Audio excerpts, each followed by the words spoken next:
Dando continuidade ao que a gente estava falando, vamos para o vértice de uma parábola.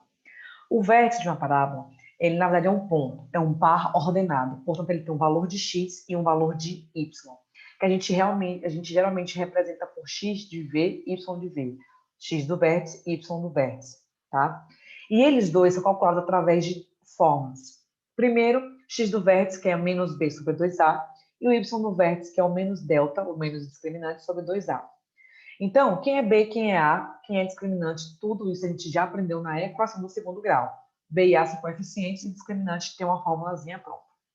E aí, o vértice de uma parábola, ele aparece no ponto mais baixo ou no ponto mais alto, dependendo de como estiver a concavidade desse gráfico. No caso aqui, de uma concavidade voltada para cima, o vértice é o ponto mais baixo. Observe que ele é formado pelo par ordenado y do vértice e x do vértice. Às vezes, o vértice coincide de ser a raiz da função, ou zero da função, né? Mas nem sempre acontece. Então, qual a soma entre as coordenadas do vértice da função tal? Então, nesse exemplo aqui, nós vamos primeiro calcular essas funções, ou esses vértices, né? Os pontos, ou cada um dessas coordenadas.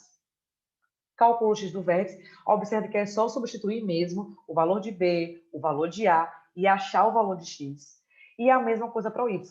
Fazer o cálculo do discriminante, que você pode fazer à parte ou não, tá? Você pode fazer separado ou não. E aí encontrá-los. Como ele pediu a soma entre as coordenadas, é a soma de x do vértice e y do vértice, que vai dar menos 1. Tá ok? Simplesmente substituição de fórmula. E no gráfico é só ver o ponto mais alto ou mais baixo.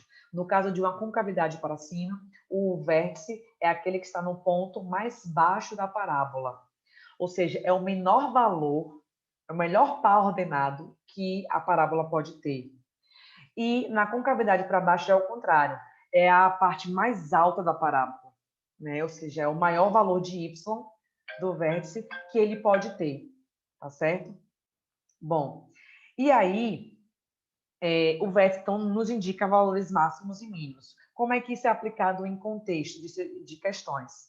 Aqui nós temos uma situação, dá uma pausa, lê essa questão antes de ouvir o restante, tá bom? E aí o que acontece? Ele nos dá a função.